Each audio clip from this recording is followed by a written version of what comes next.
Hi, I'm Daryl Urbanski, and welcome to the Best Business Podcast.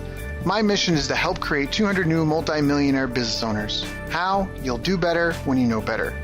In my interviews, you'll hear from self-made millionaires, seven-figure business owners, authors, and world-class experts sharing how they did it so you can too, without experiencing the same obstacles they did. When your life and your business grow as a result of what you're about to discover, please call me and tell me about it. The number to leave a voicemail is 1-888-844-GROW. That's 1-888-844-4769. Long-distance charges may apply. Dial now to call me, connect, share your personal story of how my interviews have helped, or share your current challenges and frustrations so I can connect you with an appropriate course, coach, or help you if you connect. Now, if you like this interview, please share it with a friend you think will benefit.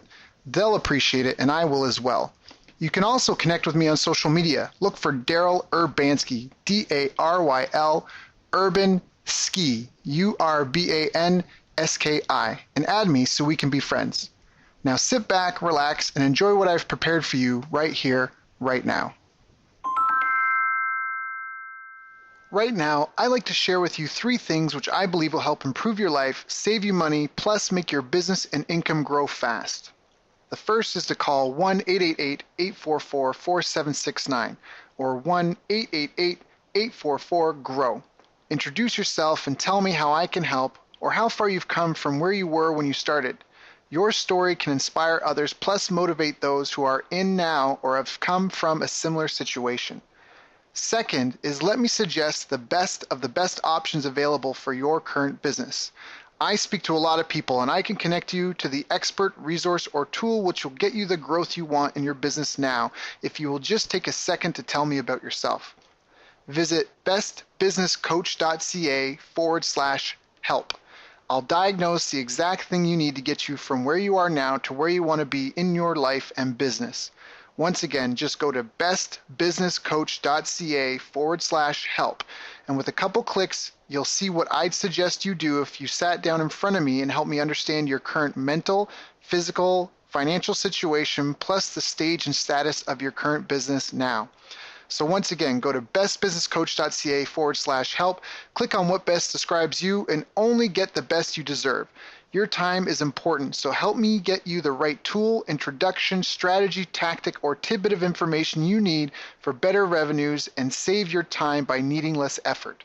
Work smarter, not harder. I'm suggesting you help me help you work on your business instead of in it.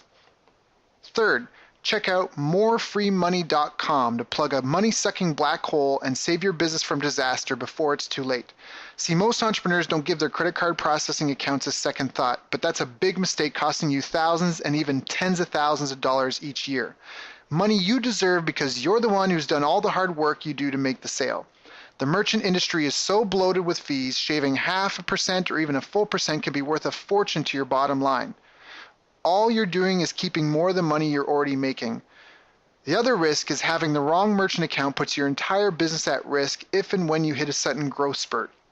Your merchant can decide to keep the money for 8 months plus and shut down your ability to charge credit cards or even switch to a different merchant. Don't wait until it's too late. It takes 5 minutes and it's 100% free to find out how much you can save and make sure the merchant you have right now is the right one for your type of business. Be strategic. Set yourself up for safe long-term growth. Visit morefreemoney.com to see how much more money you could be keeping from sales you already make. Stop your merchant from stealing from you after you close a sale and collect payment. Visit morefreemoney.com now.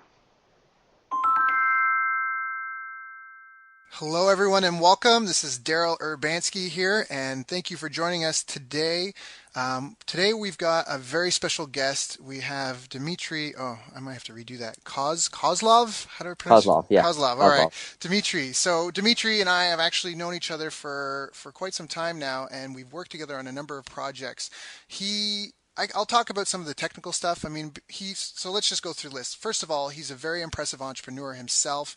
He's got a very reputable digital marketing agency called Vision Tech Team. His list of clients is just the who's who in a number of different niches. It's all thought leaders, speakers, guys doing 6-figure, 7-figure launches and sales per year. But he's also someone that is He's a really dear friend to me, sincerely. He's been there for me through some good times and bad times. He's helped me out with projects where we just were suffering with tech help and not getting what we needed done, and he would just jump in. And he just really knows what it takes to be successful. He's the guy that the gurus turn to. He's the guy that's behind the scenes working on a lot of their marketing campaigns, and the stuff that you see. A lot of that stuff has been Dmitri's work, and now he's even gained more of my respect and admiration because he's developed a Maverick Next group, which is for young entrepreneurs 25 years of age or younger, and he's really helping bridge the gap between what he sees these super successful people and what they've accomplished, and helping young entrepreneurs who are struggling. And he's trying to build the bridge between those two. And he's just, outside of being a phenomenal human being and someone who takes pride in his work and is known for doing top quality stuff, he's just a really good friend and someone that I value and appreciate having in my network, and someone that I think for you to sit in and listen to us talk for 30 minutes to an hour would be of immense value to you. So, Dmitry, how are you doing today?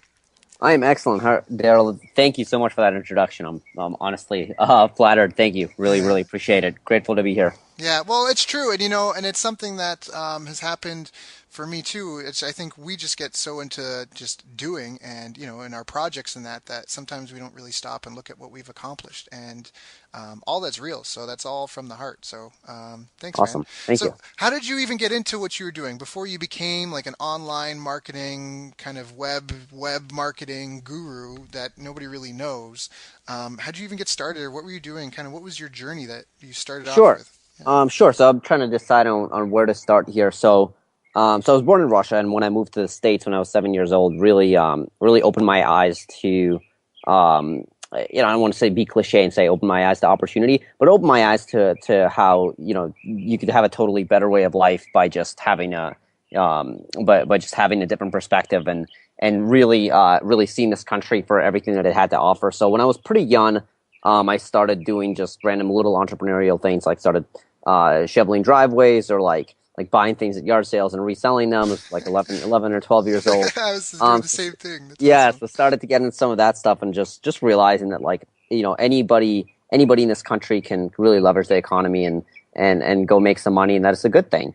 Got my first job when I was 13. Really was just always just ambitious and wanted to find a way to take care of myself and make money.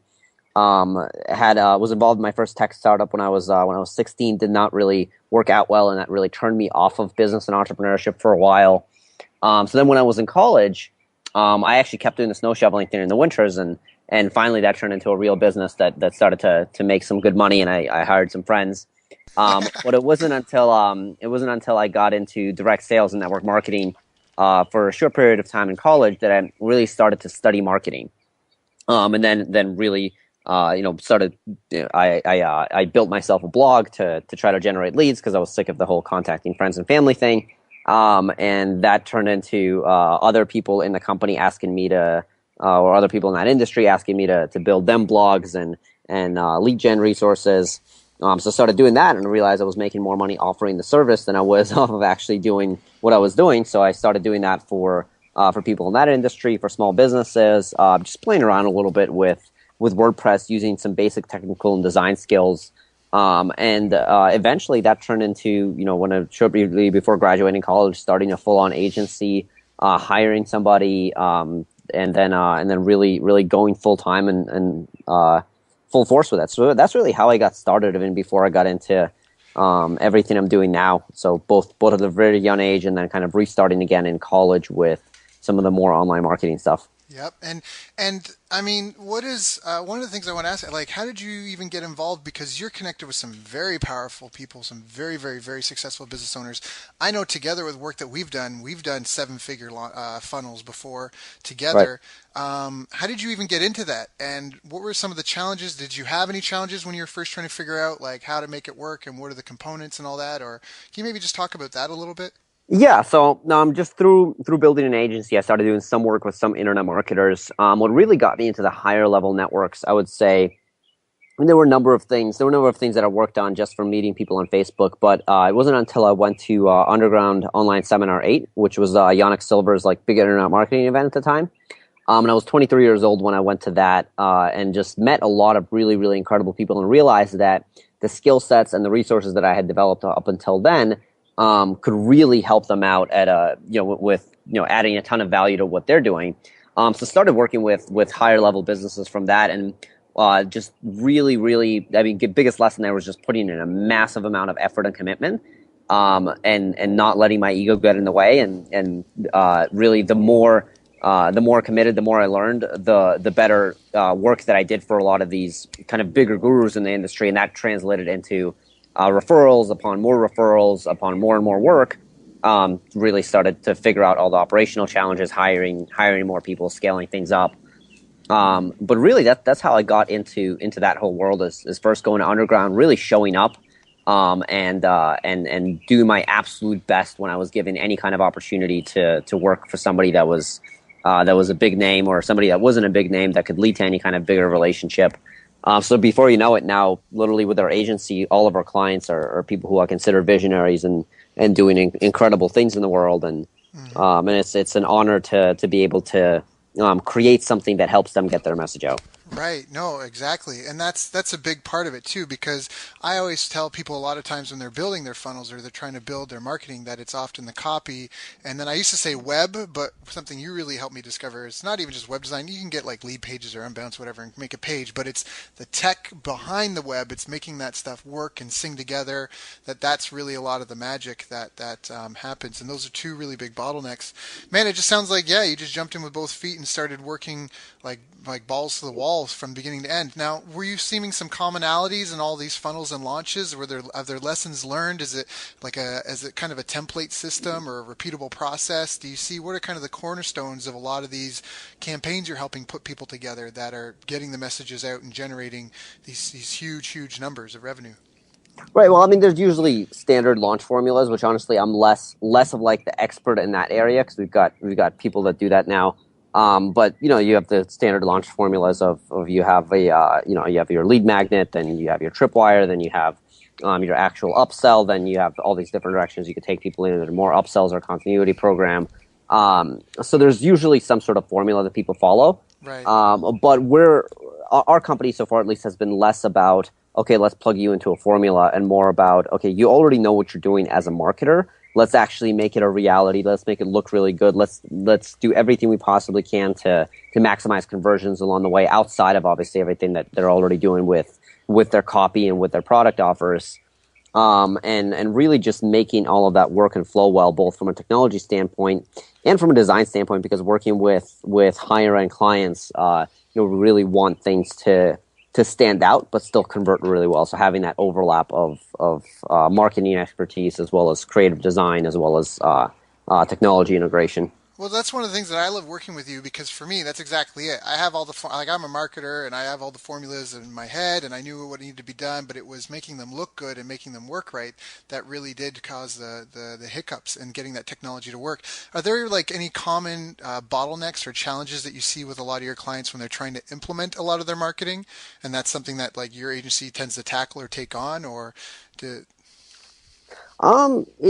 It really varies a lot, especially because at the level that we work, there's usually there's all different kinds of challenges, because most of the companies they're either 7 or 8 figure businesses, so they've got a lot of customization that they have, and oftentimes it's really sometimes the challenge, it becomes a lack of simplicity when you're just starting out. Or even vice versa, right? When you're just starting out, you want to go make things really complicated because you see what all the big gurus are doing. And in reality, when you're just starting out, all you really need is a good offer, a good squeeze page, or a good squeeze page, a good offer on either the other side of that squeeze page or through some sort of sequence, and just something that first works and sells in the marketplace. Right. Rather than even asking the question, okay, well, what are the big gurus doing, and how can I replicate that? Very oftentimes they're so much further ahead than where you are starting out, that there's only so much you can learn from them based on where you are, and then you really just need to focus on what's working for you in the marketplace right now. Right, and I love that you mentioned that, because that's so key and that's so critical, that people often, they see like someone doing double backflips, somersaults off the springboard into the pool, and they want to do that too, when really it's just about getting, I'm switching analogies from swimming to football, but it's really just about getting the ball past the line, right? Like, it's just about getting the ball past into the end zone, and so it doesn't need to be super complicated. You just said it right there. You've got a squeeze page, you've got your offer, which is your order form, some sort of sales presentation, and it's just a matter of building the list and getting them to buy your stuff and getting your numbers down really, really well, and then making sure that you have something that can satisfy a large number of people.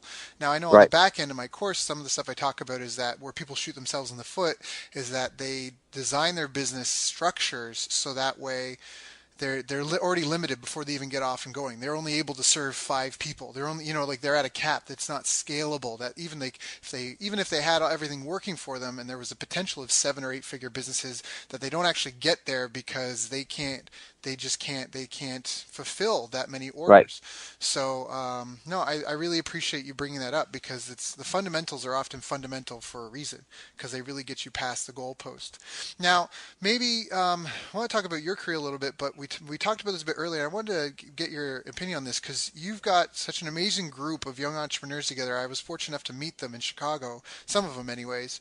And I wanted to say, what do you see as like the difference for when you meet, because you've been in rooms with some very powerful people, and then you meet these young entrepreneurs, and can you talk a bit about like the gap that you see, or like the skill sets that are missing, or where you see maybe the younger people have more energy and ambition ideas but lack the confidence and the resources and the know-how, and like, can you just, what do you see Right. is that? Right. Yeah. I guess what's really awesome about young entrepreneurs, oftentimes that you don't see with older, more successful entrepreneurs, is this yeah super high level of passion, and sometimes almost like um how do I say this? Not like not being blind in a negative way, but just not knowing what they can't do. So they end up oftentimes accomplishing so much just because they just dive into things fully with that passion to actually create something really meaningful. So there's a lot of that versus with older, more experienced entrepreneurs. Sometimes there's, because of their experience, there's oftentimes more reservation or more hesitation of diving into something fully to create something. So there's definitely that balance where there's a lot of wisdom on the the older, more successful entrepreneur side, and that can all be passed on to the young entrepreneurs, which makes them even more powerful. But at the same time, what I love is seeing the collaboration of that with the youth and passion and energy of the young entrepreneurs, as well as the total open mindedness. Because a lot of these guys that have built really big companies, even though they have an idea of how things should be done. And sometimes that can actually be dangerous, because how things should be done for them is based on how things were done in the past. And the world is changing so quickly right now that oftentimes a 21-year-old tech entrepreneur actually sees the world in a greater reality than a 40-year-old entrepreneur that's looking at the same marketplace. Right, and you hit the nail on the head. That's so true. That's what happened. I always use the example of newspapers, but that's what happened to them. They knew the business they were in, or so they thought, and then all these blogs and this internet thing came out, and they had no idea what they were like, how to fight it, because they didn't really understand what it was they were really selling and what they were up against. So I think you're right. I think that's both a trapping, and it can be liberating, because when you have the wisdom, you can you get higher success levels, or what is it? More frequent success with every attempt, but at the same time, yeah, there's a lot of missed opportunity. And I think I know what you mean. Jim Rohn has a quote, I forget how it is, I'm going to butcher it, but he's like, if someone's going the wrong direction, they don't need motivation, because now all you have is a motivated idiot. What you Yeah. need is to turn them around and point them in the right direction, and that sounds like what you're trying to do with your Mavericks Next program. Is that correct? Well, sort of. I mean, most of the Maverick Next entrepreneurs, so they're young entrepreneurs, are 25 and under. They've already got six-figure plus businesses. And so they're a very, very rare breed. Right. So I work with young entrepreneurs outside of that as well, but they're a very rare breed, and they're very special to me. And the really, really cool thing there is they've already accomplished something really significant for their age. I mean, they've accomplished something really significant in general to be an entrepreneur, build a six-figure plus business, Yep. but especially for being 25 and under. Yeah. So what's really cool there is they've already got this platform and foundation for success. Right. But at the same time, they're not burnt out. In fact, they feel like they have a much greater chapter to write for themselves. So what we end up doing is connecting them with not only peers to help them support them along their journey, because that's really important, but also these high-level mentors that can pass along that wisdom that we talked about, those experiences, those contacts, to be able to take these young entrepreneurs who already have the energy, a lot of the skill sets, and understanding of how the marketplace works, and really amplify either what they're currently doing, or give them the opportunity to start something new that's even more meaningful, that's a much greater chapter than anything they've done to date. Got it, got it, got it. Now, do you see them, like, do you see a lot of these entrepreneurs making similar mistakes or challenges that they're having? Young entrepreneurs, definitely. Like one really big one is all around hiring, right? And I've gone through this a lot myself, and I've seen so many other young entrepreneurs go through this. Is the naivety that goes into first hiring people. You think, okay, well, I'm hiring my first few employees, or I'm hiring, a couple more people. You just have this natural level of trust. You're like, oh, I like this person. Let's hire him. They can do what they say they're going to do. And you end up paying the money, which a lot of young entrepreneurs don't have a lot of cash flow to go around. And they don't fulfill on what they think they're going to do. And they say, well, maybe I'm just better off as a solopreneur, or maybe I'm just, I'm not meant to have a team, or I'm not a good manager, or whatever. And these stories and lies that they tell themselves.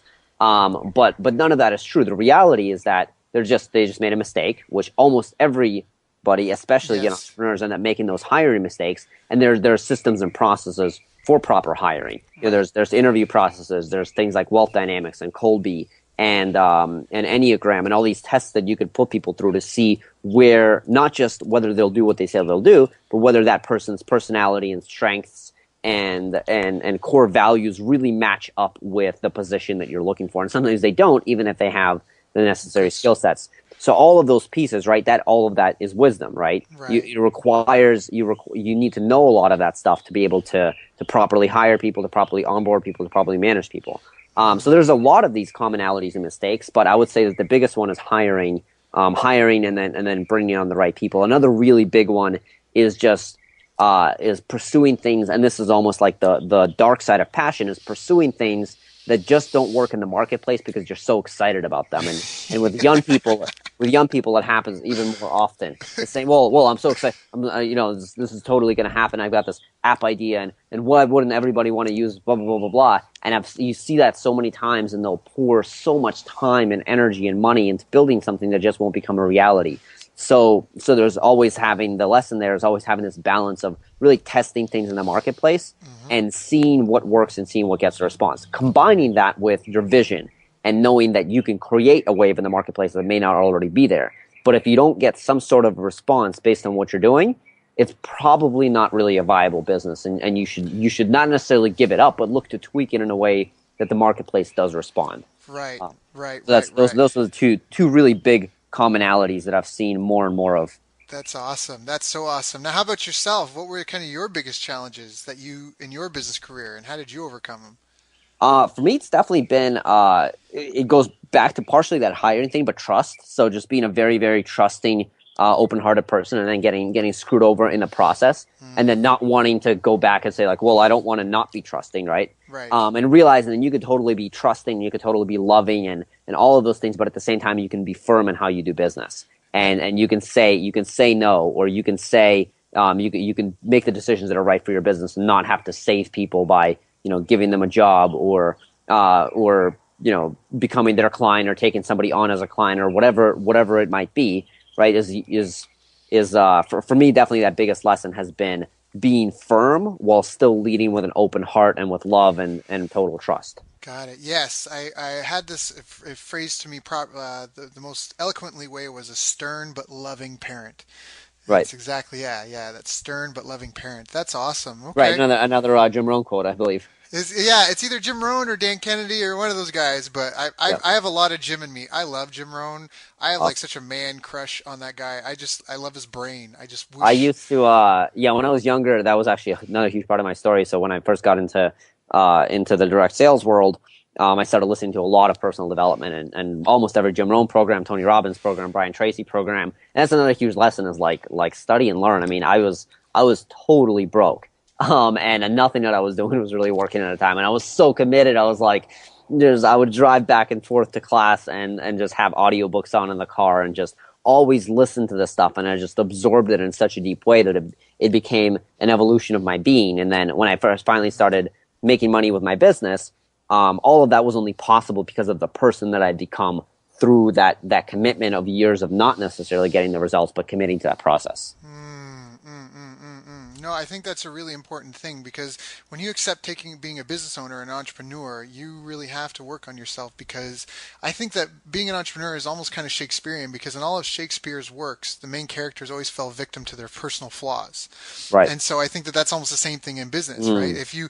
If you aren't careful, if you don't refine yourself and culture yourself and improve yourself, it's going to bite you in the butt, right? Like if you Right. have really bad habits in any way, that's yeah, and then the other thing that you talk about the hiring process, that's such an important thing because you can't do it alone. And I just keep having to learn this lesson over and over and over, but you really do need to surround yourself with other people who complement your weaknesses, right? Because there's way too much going on as a one-stop shop. You hear about guys like I know Alex Mondosian one day wanted to be like the first $1 billion home-based business or whatever, but it's a tough racket to try and do it all on your own. And why? I mean, Jim Bunch, who I also did an interview with, he hit me hard with this one quote where he was like, Daryl, the name of the game is not to see who can outwork the other guy. That's not the name of the game, is who can outwork the other guy. It's who can get the best results. Right. And so I agree. I think that what you brought up is a really, really powerful point. I think that right now, just this thing about keeping it simple and really if you have something that's of value to the world, delivering it to them and just having a simple process to do that and making Right. sure you do the research in advance that you've got a market and not being married to the product, like those are huge, huge, huge lessons that I think are hard for some people to really like learn. Like, yeah, I know, right? But to actually like get it and know it. Right. Um, yeah, I think that's huge. And when I felt that was me when you're talking about you're such a nice, loving, open guy. You want to help everyone and just you get walked all over. And it's kind of it can be scary because it's kind of like, how do you be authentic to yourself, but then still have like that business face Right, on, right. right? It becomes important to just really set boundaries and create your own personal rules and values and really just work with. I mean, the core values have been huge in terms of both the companies that I've been working on and like we do a lot through our core values, but then also my personal core values and do the people that I work with align with how I see the world. And if they don't, then they're not bad people. Doesn't mean that I don't like them. It just means that I shouldn't necessarily go into a partnership or relationship with them or any kind of like business association because I know that can leave me in a position where I don't go in with a full open trusting heart or I go in with that and I might end up getting burned because there's not an alignment of who we are. Right, right, right, right. Very, very, very good stuff. Very, very powerful. So what would you say to anyone who's listening to this, who's kind of getting up and running and they're struggling and maybe they've been hurt by business, either by a bad business deal or they just poured so much of their life and their heart and soul into something that didn't work out? Would you have any advice to them if they're struggling or just trying to... Yeah, absolutely. Firstly, be willing to be a beginner again. Don't take the good stuff and the lessons from any experiences that may have seemed negative for you, and look at that as part of your journey to get to where you are today. And because you had that experience, because you had that part of your journey that may have been tough or may have been a struggle, you'll be better off in the next phase of your journey. So don't close off. Stay totally open. Take those lessons, integrate them into what you're doing, but don't get jaded. Don't say that because my business failed, entrepreneurship doesn't work, or because this person screwed me over, that means that I'm not meant to have partnerships, right? Or because this developer didn't do his job right, that means that I can't ever hire coders and I should just learn how to do this stuff myself, right? Don't take those as lessons. That's somebody being jaded, right? Because none of those are truths, of course. Those may have been truths in the moment, but they don't apply to the larger marketplace. They don't apply to everybody. But maybe you take this idea of, okay, well, the developer didn't build what I expected him to build. The lesson from that I can take is, well, maybe I need to do a better job vetting my developers, or maybe I need to do a better job speccing things out, or maybe I need to have a higher budget and I need an investor next time I do this. Whatever it might be, right? Same thing with partnerships. This partnership didn't work out. Doesn't mean that partnerships don't work for you and you're not meant to work with other people. It means that you need to have, now you realize that you can't just go into a partnership blindly and you really need to have a process and a contract and make sure that you two have complementary strengths, not just wanting to build the same thing and so on and so forth. So yeah, to anybody that's either been burned or has had a tough business deal or has had a failure, look at those, try to find the positive lessons out of those for how you can improve next time. And then don't let the feeling of that failure or of that hiccup leave you jaded at all. So that you're moving forward with a positive attitude and even more lessons, and you're more empowered than you were before you started on that journey. That is awesome advice. Thank you. No, wholeheartedly. And that's something that I think you've probably learned from being taught by the mentors you've had and witnessing these massive 7 and 8 figure businesses operate. Do you find that there's a commonality? Oh, sorry. I was just saying, absolutely. Yeah, go on. Well, do you find that there's a commonality in the culture and the the approach, the mindset that those people all have in their businesses? I mean, if you're doing 8 figures a year, is there a way that they conduct themselves or handle their business? Almost like Yeah, what you were saying. yeah, absolutely. Most of them, at least the ones that I know that are more successful, that also have a better corporate culture, that have that have more freedom as entrepreneurs. It seems to be that the bigger the business, the more simplicity there actually is. So that's it's not always true, but very very oftentimes I've definitely seen that where somebody's a lot more stressed out running a multiple six-figure business and they've got too much going on versus somebody that's running a $10 million business. Yes, they have a lot going on, but they actually have more simplicity as far as how they stand in the marketplace, how they have their operations run. They usually have some sort of like, I've almost never seen an 8-figure business without a very clear mission statement that they actually adhere to, or an 8-figure business without very clear core values that they actually adhere to. That creates simplicity, right? Because if you have core values, and then you hire and fire and make your decisions based on those core values, that creates massive simplicity, because now every personnel issue, let's say you have 60 employees at that point, every personnel issue is no longer a one person issue. It becomes okay, well, does this work based on our core values? Is this person a fit? Are they not a fit? How many strikes? So on and so forth. So they have values and they have systems. So definitely, those are definitely huge commonalities, and they don't overcomplicate things in the individual sense because they have a structure that allows them to simplify. I love that. Yeah. Can we expand upon this a little bit more? I love just when you Yep. talk about like simplicity. I just want to can you give us if you don't have to name names or anything if you don't want to, but can you just give some examples of like something that's really simple that was surprising to you? Like you were like, I'm surprised that it's that simple that they're doing 7 figures off of 3 emails and a sales letter. Like what's up with that? Right. So even my friend, my friend that I've been traveling with runs a 7-figure info business. He's 25 years old, and he's looking to scale up and everything. Then he's got complex campaigns because that's his skill set. He's got like 3 products, and he could scale up probably to 10 times his current size with maybe adding at most a couple of products. Versus on the other side, I've seen people who haven't even gotten off the ground yet, and they've got like half a dozen products. And it's like, what are you doing? You don't need to create all of those things. You need to create something that works in the marketplace, simplicity, right? And then you need to find a way to deliver it to the marketplace in a pretty simple way. Split Right. testing, right? Split testing is one of those really important things. But then on the other hand, I've also seen people say, oh, well, I'm going to go get traffic to this. I'm going to get 300 clicks, and I want to test these 3 elements on my landing page. No, you're not going to get any value out of testing 3 elements on your landing page from 300 clicks. What you need to do is, instead of focusing on all these tiny little minor details all over the place like you think all the big guys are doing that have really big traffic, you need to focus on, okay, what's simple, what's really going to work here. I'm going to put massive effort into writing the best copy I can for the squeeze page, making sure that converts, right, and then getting a good offer on the other side of that, and then really taking really great care of the prospects and customers that come in. Yeah. Rather than thinking that you have to go do everything at once as either a one-man show or a small team. Right, right, right. I love how you said that because I have a client right now, a 5-figure client that's paid me that's paid me to work, and they are incessantly creating product, like incessantly.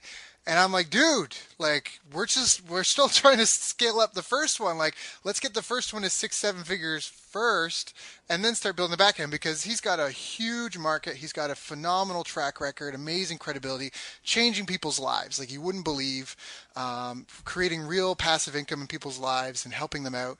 And Yep. anyway, but it's just exactly that. Like his problem is that he just wants to be in the studio, like recording content. Like that's just, Yep. yeah, it's Okay, so exactly. I have actually a really good example of the opposite of somebody that I've worked with that's done just every single thing he's ever touched has worked so well, but it's always been so simple.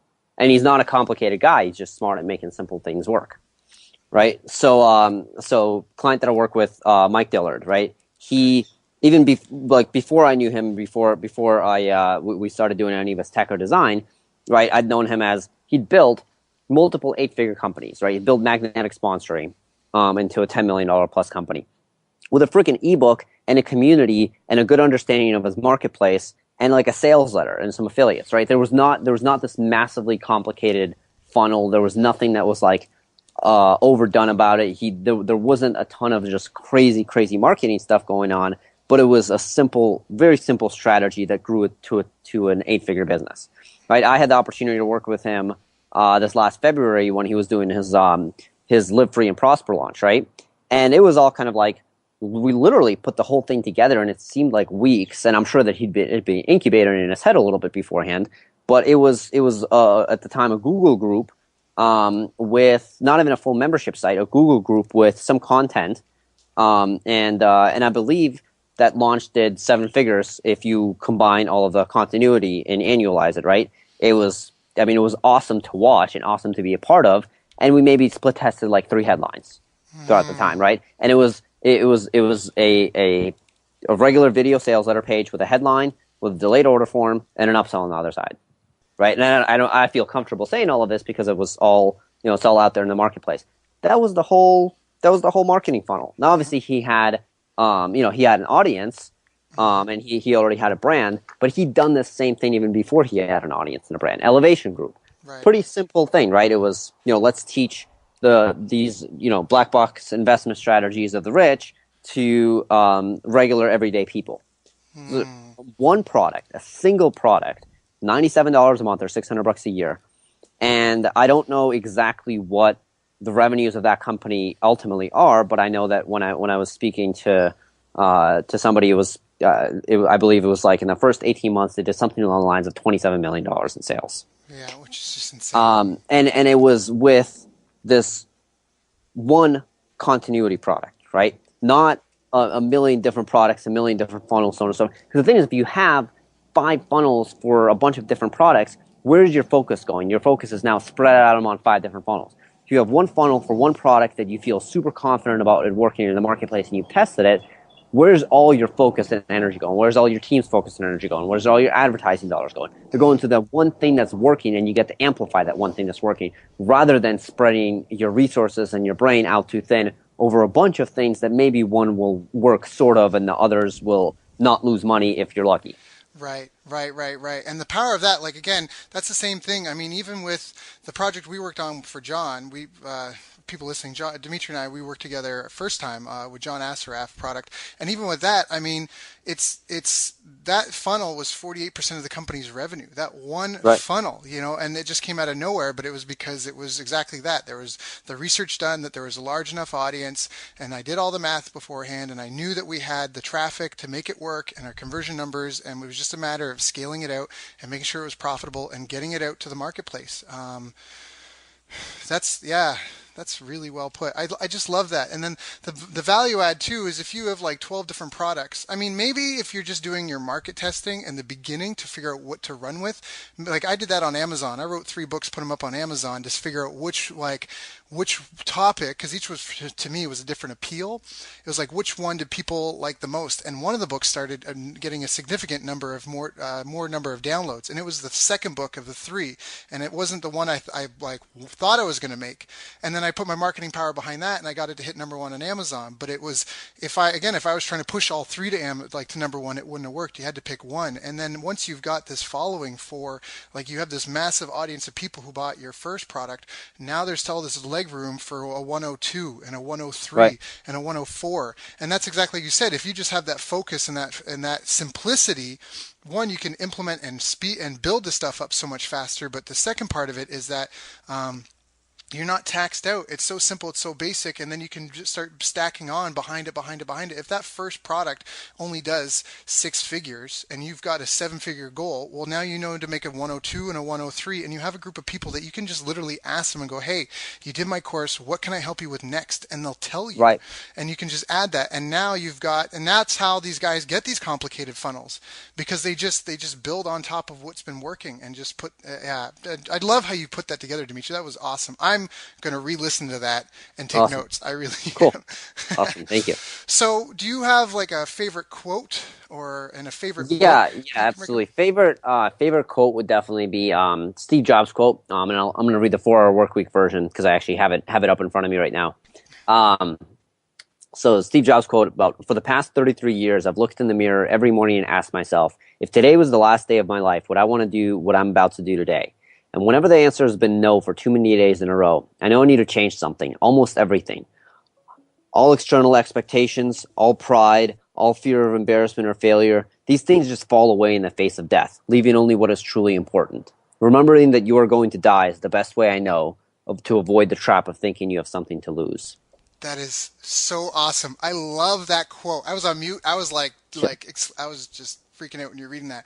This has been such a tough year for me. I've had almost 10 people pass since last November, 3 people in the last 6 weeks alone. But Wow. it's been hard. But it just exactly like you said, when you realize your mortality, man, that is just. I love that's such a good quote.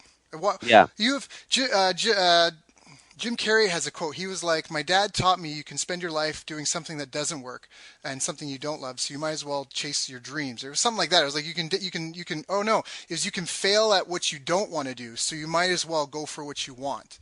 Right. Yeah, exactly. Yeah, that's such a good quote. Do you feel you're able to live in that? I mean, it's a silly question, I guess, because I mean, you're on your summer trip of traveling across the country. You're still running your company. In fact, you're even speaking at an event soon, and you're still networking. So, is there anything? Is that? Do you have like a ritual that you do? Is that like a habit that you like? Are you doing that every morning and waking up and asking yourself? Not necessarily, but I do. I remind myself a lot that at some point I'm going to die, and I don't know whether it'll be tomorrow or 300 years from now or sometime in between, right? And but I do try to live my life in a way where I recognize and appreciate my own mortality, and it gives me not only a sense of urgency, but in a sense that I do want to create a lot more in my life, but it also gives me a greater sense of presence because I don't want to miss being here while I'm here, if Mm-hmm. that makes sense. So when I'm even when I'm traveling or when I'm with close friends and when I'm working on a project, it really reminds me to just fully be there and appreciate the great opportunity that I get to have by living the life that I live. Mm. And then I take that gratitude and put it into my work, and it makes the work and it makes the creation a lot better when you weave it together with that gratitude that you have for life, and also that knowingness that at some point, whatever you build will fall apart and be meaningless, and ultimately the work of art that you're creating is for you. It's for other people to appreciate, but the reason that you're doing it is for you because this is what you want to do with your life. Mm. Yeah, that's actually really, really profound. I'm listening to some Clement Stone stuff right now, and he had like a daily. I'm just starting to figure out about it, but a productivity and time management thing. He was an early riser, but then he would take a break at like noon and go for a swim, and then he'd come home, work for another hour or two, and then he'd take 2 hours off to be with his kids or his wife, and then he'd like every night he'd go do some sort of community event, but it was all not work related, but it really helped him be more productive in his life because it was interwoven with these empowering these moments that energized him versus depleting. Right. I think if you're at the end of the day, if you're like just totally sacked and bagged, and not in like the good way, like when you work out and you go home, you're like, like I gave my all. But if you're just like again so drained that you feel like you're being Right. depleted, I think that exactly you're gonna get into a bad mental state, and it's just gonna start creeping out in other ways in your life. And none of the guys that you've seen do 7 or 8 figures, do they have any of those symptoms at all? Or do you think they figured that out before they No, got there? most of them are pretty. At least all the ones I know, mentors that I have, and all the Mavericks that I've gotten the chance to spend a lot of time with. They're all really, really. I mean, balanced wouldn't even be the right word. They're very, very intentional about how they live their lives. They're very intentional about how they create their businesses. Most of them create their businesses around their lives, or when they put business first, it's because their business is their mission and their purpose in the world. And they really, they're really, really intentional and create these balanced lives that have all the things that they do want and not a lot of the things that they don't want. Mm, I think that's really important. Yeah, because here's the thing is that, someone can lay out and give you the path to make 7 figures or 8 figures, or whatever. But if the rest of your life is not intact, you're going to lose it all one way or another. Right. You're gonna drink and drive, and the judge is gonna take it all away because you killed somebody. You're gonna beat up your wife, and there's all these things that you can do wrong, and in one way or another, it will come back and get you. And I think it's important to note as well that you have to work on yourself as you get there, because with more money, more problems do come. And I think it's also like if you build a house, if you don't have a flat foundation, it might not matter if you're only going up 3 stories or 4 stories. But I think that's why you even say the guys that are able to do the 8-figure businesses, it's because there's so much simplicity. And I think that's what provides the framework, like a skeleton that just works. If it's too complicated, there's too many weak parts in the chain, and it starts to break down. So that's awesome. What are you reading right now, Dmitry? You got any books that you would recommend? Oh, I have so many books that I would recommend. Based on a lot of the stuff we talked about today, honestly, one of my favorite books that's had the biggest impact on my business life has been Traction by Gino Wickman. So Traction, and the subtitle is Get a Grip on Your Business. I'm looking at that right now, and it's been at my bedside. Honestly, you have to read that book because of not only the impact that it will have on you and your business, but even more importantly, what it will do for your clients once you read that book. It is like the entrepreneurial structure and operating system that you need to go from 7 figures to 8 figures, from 8 figures to wherever you want to go. And in my case, it's been from multiple 6 to 7. That's our current path. It's been that book has been such a blessing, and there's a bunch of online resources that come with it as well, and worksheets, and it's really more than a book. It's an entire entrepreneurial operating system for how to effectively run and manage a company. So that to me would be my favorite. I continuously reread it throughout the year. I've had my whole management team read it. And without that book, I honestly don't know where our company would be. It's always such a powerful reminder to stay on track. Got it. Yeah, I've been using the Rockefeller Habits for the same reason. It's very close. Yeah. So Traction, to me, as I've read the Rockefeller Habits, just the book, and I've been to a full day session where we had to implement that stuff. This was a couple of years ago, and it was really powerful. And I found that Traction gave a better roadmap for exactly how to implement all of this. Well, Rockefeller Habits was really good, but and it was, to me, it was a little bit more philosophy than what Traction gave, as like a very concrete, like, here are the freaking tools, here's exactly how you do everything, and it works.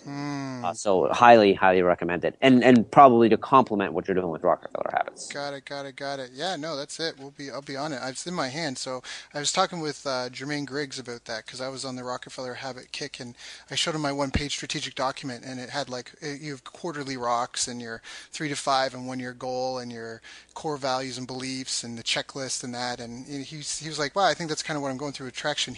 That's Dan Sullivan's really big proponent of that book. I think his quote is his endorsement's on the front cover, and so yeah, that would make a lot of sense. Yeah. So, but okay, no, I'll add that to mine. I love hearing about good book, and it's right here in my apartment. I'm like pacing around my apartment as we talk. It's so funny when you said that, because I just looked at it and turned around to like go back into the living room, and I was like, wait a minute, is that the book? So I guess that's what I'll be doing over the weekend. All right, so what are you doing now? I know right now you're really, really into building this Maverick Next. You are such a beacon of light in a dark world of just trying to connect people to empower each other and change the world. And I know that you're really, really, really reaching out to encourage young entrepreneurs to step forward. And then you've got this group for the 6-figure people and up. What are you kind of working on now? What are your main initiatives? How do people get in touch with you?